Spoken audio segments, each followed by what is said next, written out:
You hold the store bag in your hands and you look at the price. $50 for a mix of peat and perlite and a promise you have stopped believing. You set it down on the shelf and you walk away because something in your gut tells you the answer is not in that plastic package. If you have ever watched a tomato seedling curl up and die after you spent good money on a bag of fertilizer that promised miracles, you know the frustration of feeling like the garden just hates you. You water it right. You give it sun. You follow the instructions. And still the leaves turn yellow and the stem goes soft. That feeling of betrayal runs deep because you did everything the experts told you to do. But here is what nobody talks about. The best soil does not come from a factory. It comes from things you are throwing in the trash right now. Coffee grounds, eggshells, banana peels, the stuff you rinse down the sink or toss into the bin without a second thought. You have been discarding the very ingredients that can turn your garden into something your neighbors will stop and stare at. There is a catch, though, a big one. If you bury that banana peel whole, you are not feeding your plant. You are baiting every ant within 50 meters. You are creating a sour, fermenting mess that attacks the roots instead of nurturing them. The failure trap is real, and most people fall into it on their first try. They never try again. The old gardener knows this. He has been doing this for decades, not because he read a manual, but because he watched his plants die in expensive bags and decided to figure out why. He crushed his eggshells into a powder so fine it looked like flour. He dried his coffee grounds on a tray before mixing them into the soil. He did not guess, he tested. Now you are going to learn exactly what he figured out. Every step matters, every detail counts. And the $50 bag? It is about to become obsolete in your hands. If that old gardener's approach speaks to something you have felt in your own soil, the suspicion that the expensive bag might not be the answer, then you are exactly where you need to be. Subscribe so you do not miss the step-by-step breakdown of exactly how he prepared every scrap, because the next method alone will save you months of trial. Drop a word in the comments. Tell me one thing you have been burying whole that probably attracted ants. Let us compare notes before we move on. The scrap you need to start with is the one you probably produce every single morning. Coffee grounds. Most people dump them straight from the filter into the garden. Dark, wet, clumpy piles sitting on top of the soil. You have seen that. Maybe you have done it yourself. And nothing happened, right? The plant did not perk up. The soil did not improve, and you wondered what the hype was about. But here is the trap. Wet coffee grounds thrown onto the surface form a crust. That crust blocks air from reaching the roots. It traps moisture on top and creates the perfect environment for mold. You are essentially putting a wet blanket over your plant's mouth and wondering why it cannot breathe. The old gardener does not do that. He spreads the grounds on a tray. Thin layer. He lets them dry for a day, sometimes two, until they feel like coarse sand running through his fingers. That single step changes everything. Dry grounds integrate into the soil instead of sitting on top. They create air pockets. They do not clump. Now watch what happens when you combine this dried powder with the next ingredient, crushed eggshells. You rinse them, you let them dry, and you crush them into that fine flour. Not chunks, not half shells, fine powder. The difference between a shell you bury and a shell you powder is the difference between waiting 6 months and watching results in days. You mix the dry coffee grounds with the eggshell powder. 1 part grounds, 1 part shells. You work it into the top layer of soil around your plant, not deep, just the first inch or two. You water it gently, just enough to dampen the mix, not soak it. and then you wait. This is the part most people miss. They try it once, do not see anything happen in 3 days, and give up. But the change is happening underground, invisible to your eyes. The microbes in the soil are waking up. The coffee grounds are feeding them. The eggshells are releasing calcium into the water that surrounds each root. You cannot see it yet, but the soil is becoming alive. You know that moment when you open a bag of store-bought compost and smell that fake chemical scent, and something in the back of your mind whispers, "This is not right." That feeling you've been ignoring? The old gardener listened to that whisper decades ago, and he never bought another bag. Now, add the third ingredient, banana peels. But not whole, not chopped. You dry them in the sun until they turn brown and brittle, then you crumble them into flakes. The smell changes from sweet and cloying to earthy and dry. That is the signal that they are ready. You sprinkle those flakes over the coffee and eggshell mix, and you cover everything with a thin layer of mulch, just enough to hide it from the sun. That moment, when you realize most people quit 3 days before the soil starts breathing, that is the dividing line between a gardener who follows recipes and a gardener who understands alchemy. The people who stay through that unseen underground shift are the ones who end up with soil that feels alive under their fingers, soil that does not need a plastic bag from the garden center.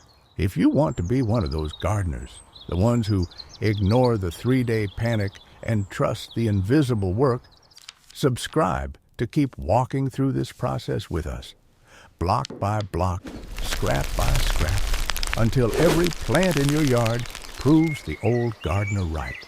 And right now, before you scroll away, drop the word underground in the comments if you have ever given up on a soil fix too early and later wondered what you missed. The morning after you do this, go outside and put your hand on the soil near the stem. Feel the difference. It should be cooler than the surrounding ground. That coolness means the microbes are working. They are breaking down the organic matter and releasing nutrients into the root zone. The decomposition is happening at the right speed, not too fast, not too slow. A week later, look at the leaves, not the old ones. The new growth. The new leaves should be darker, richer, firmer under your fingertip. That darkening is the proof. That is the calcium from the eggshells and the potassium from the banana peels and the nitrogen from the coffee grounds all arriving at the roots at the same time. The plant is not starving anymore. But here is where most people quit. They do not see the change on day one. They expect the plant to shoot up overnight, like in a time-lapse video. When it does not, they assume the method failed and they go back to the store. The old gardener did not abandon the process on day 3.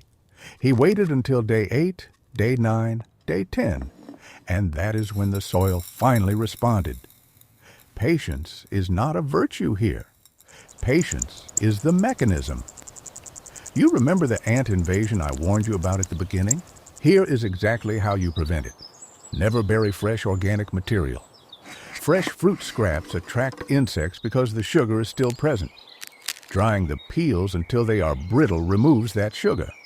The ants walk right past because there is nothing for them to eat. That single drying step saves you from a nightmare. Now picture your plant 3 weeks from now. The stem is thicker, the leaves are wider. The soil smells like damp earth after a rain, not like rot.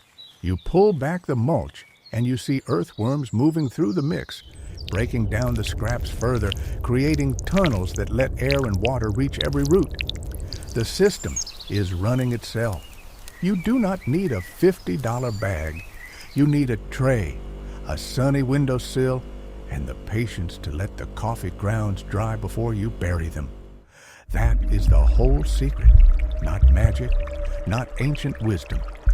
Just a few adjustments to the habits you already have. The garden will test you. It always does. A sudden heat wave, a surprise cold snap, a pest that appears from nowhere. But the soil you built with your own kitchen scraps will hold up better than anything from a store because it is alive. It adapts. It breathes. It fights back. Next time you brew your morning coffee, do not dump the grounds. Spread them on a tray and let them dry. Rinse the eggshells from breakfast and crush them into powder. Let the banana peel turn brown in the sun. You are not saving scraps.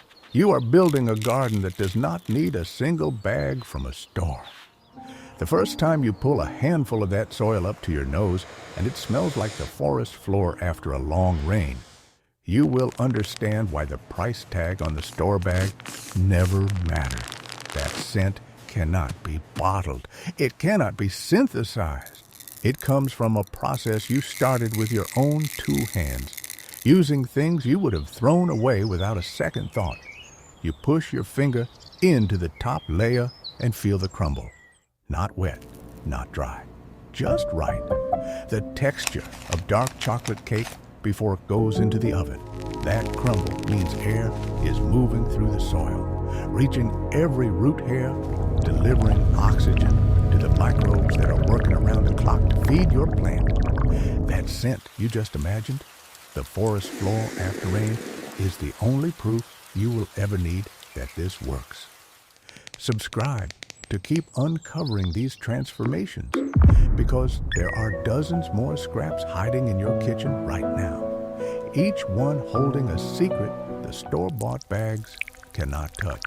And when you do get that soil to smell alive, come back and tell us in the comments, what did your banana peels and coffee grounds grow into this season? The leaves above the soil tell the story the ground cannot speak. They stand up straighter now. They face the sun with a confidence you did not see 3 weeks ago. You run your thumb across the surface of a new leaf and it feels thick, almost leathery, strong enough to resist the wind that used to bend the old ones. You water the plant and watch the water disappear into the soil instead of pooling on top. That absorption is the signal that the structure beneath the surface has changed. The coffee grounds created channels.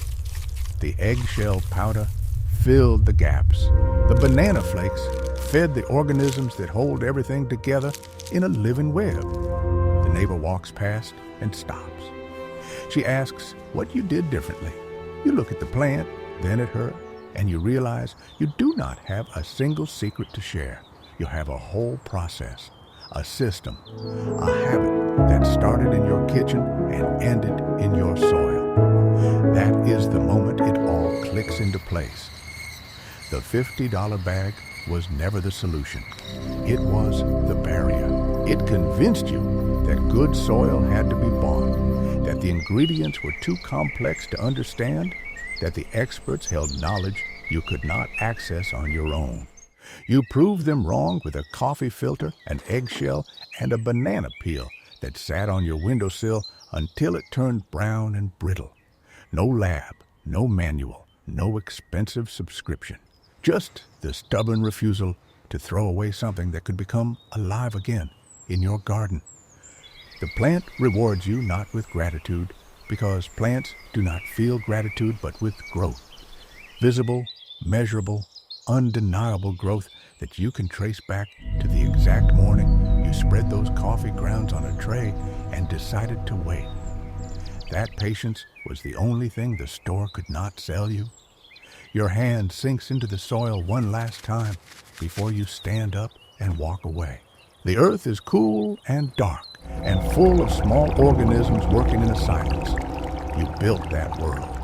You fed it with scraps, and it will keep feeding you back for as long as you remember that the best ingredients were never behind a price tag. They were already in your hands.